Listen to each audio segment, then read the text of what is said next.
Puji Tuhan, saudara, luar biasa, saudara, tidak terasa 46 menit kita memuji menyembah Tuhan. Mari kita membaca Alkitab, saudara, dalam Efesus pasal yang kelima. Efesus pasal 5, saudara, ayat 15 sampai ayat yang ke-17. Efesus pasal yang kelima.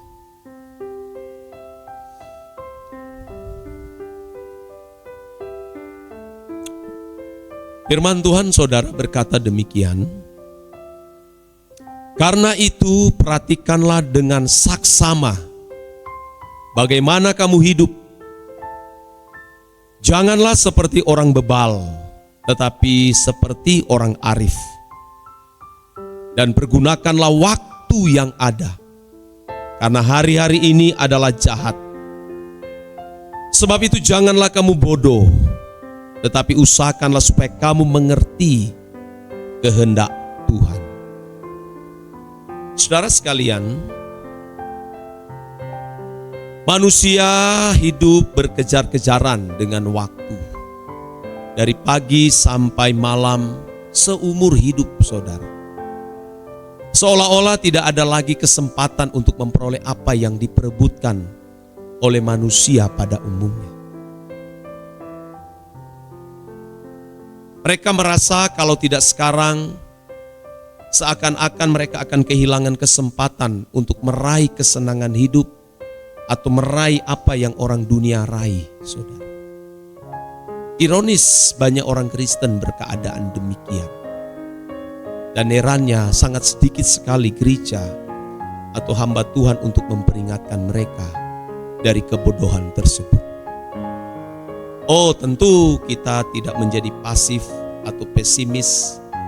Kalau kita menjadi masa bodoh, tidak mau bekerja, ya saudaraku, kita akan lakukan. Tetapi jangan sampai, saudara kekasih dalam Tuhan, waktu kita tersita hanya karena hal-hal yang sifatnya fana tersebut. Alkitab jelas mengatakan semua itu adalah kesia-siaan. Tentu kata kesia-siaan ini muncul ketika seorang pengkhotbah Salomo menyampaikan akan hal itu sebagai anak raja Daud yang memerintah pada zaman itu yang penuh dengan kelimpahan materi. Justru dengan kelimpahan materi yang dia raih sepanjang hidupnya membuat dia terjerumus ke dalam dosa yang mengerikan.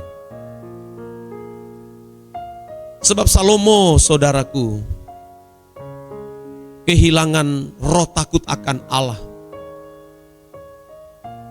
Dia menjadi seorang raja yang bodoh, yang mengadopsi penyembahan-penyembahan berhala masuk ke dalam istana raja tersebut. Memiliki 700 istri, 300 gundik. Ini benar-benar konyol, saudaraku. Kalau saya ya, pada waktu Tuhan datang di saat Salomo tidur ya, dalam mimpi, dan Tuhan bertanya kepada Salomo, apa yang engkau mau minta kepadaku?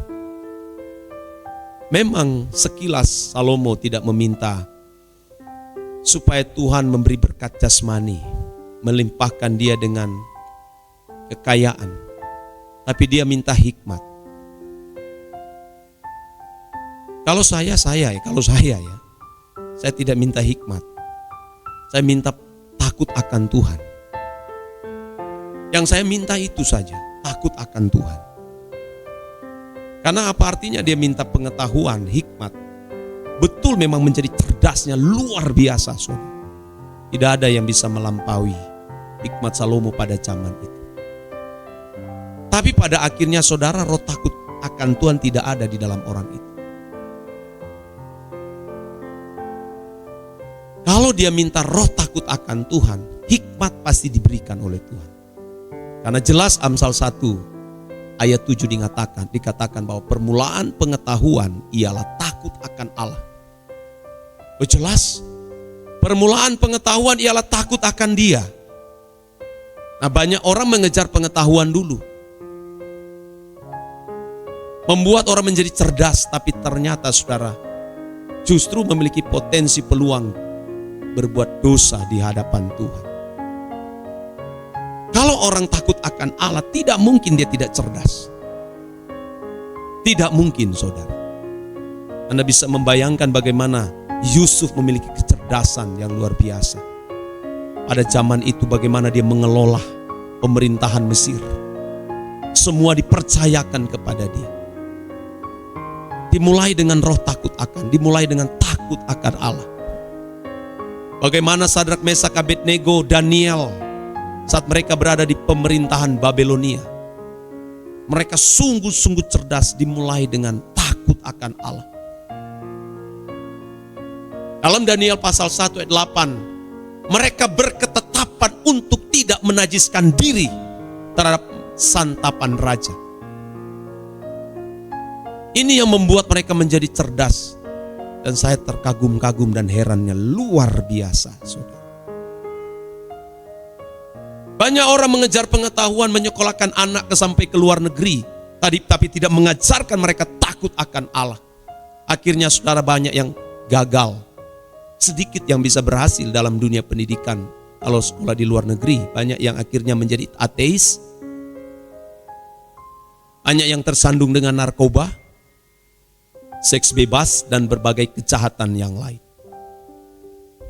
Dari pengalaman-pengalaman ini saya sadar, saudara, ternyata kita tidak bisa mewariskan harta yang kita miliki kepada mereka, harta jasmani dalam hal ini, melainkan harta abadi, yaitu roh takut akan Allah.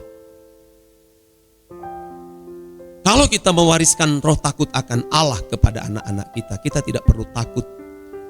Kapan saja Tuhan memanggil kita pulang, kita tidak takut anak-anak kita akan masuk neraka. Karena mereka mewarisi teladan takut akan Tuhan. Banyak gereja, saudara, Tuhan tidak menghakimi, sudah tidak mengajarkan akan hal ini. Ngeri, saudara. Banyak orang ke gereja, saudara, tapi memiliki dualisme. Wajahnya dualisme. Kepercayaannya dualisme. Cara hidupnya dualisme. Kalau di gerejanya benar-benar kelihatan kudus, tapi ketika berada di luar gereja, saudara benar-benar menjadi duniawi. Dan saya melihat kenyataan hal itu, saudara. Dan ini yang membuat saya terbeban. Bahkan rasanya pesimis melihat keadaan itu. Bagaimana mengubah orang di zaman akhir seperti ini yang sudah makin fasik.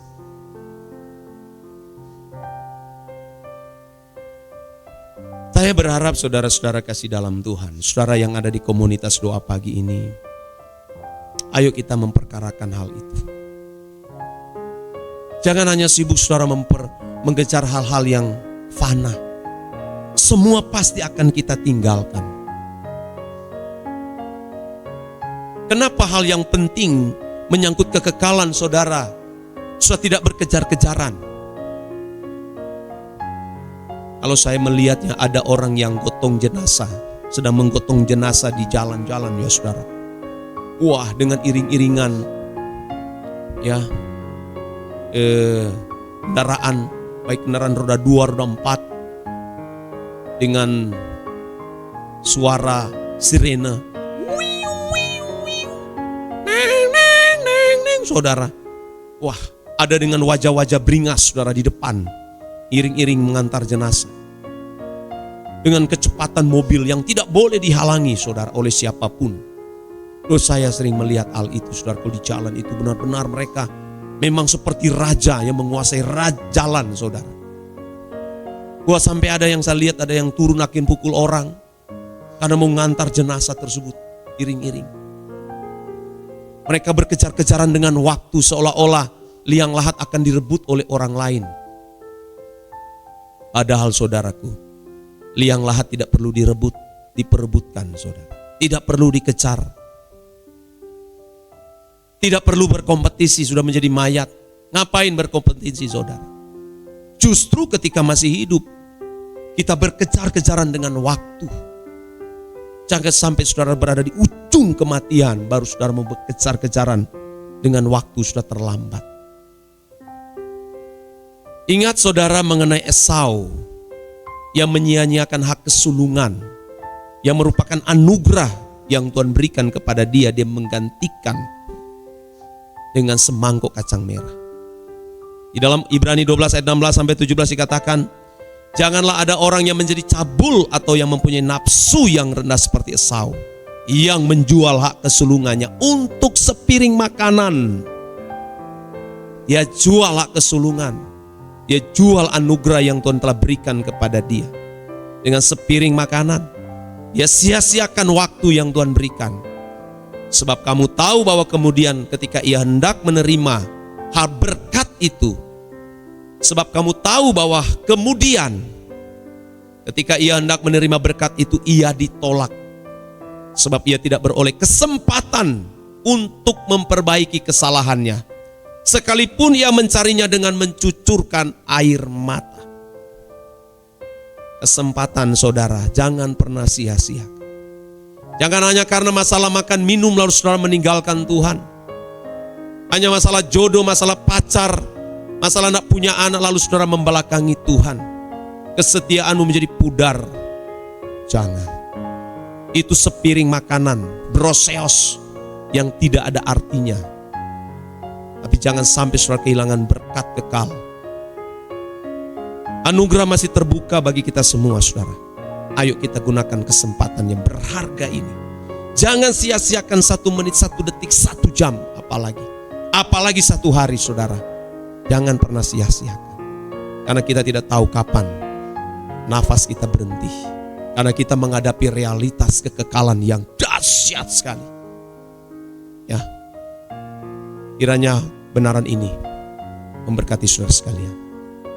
Amin.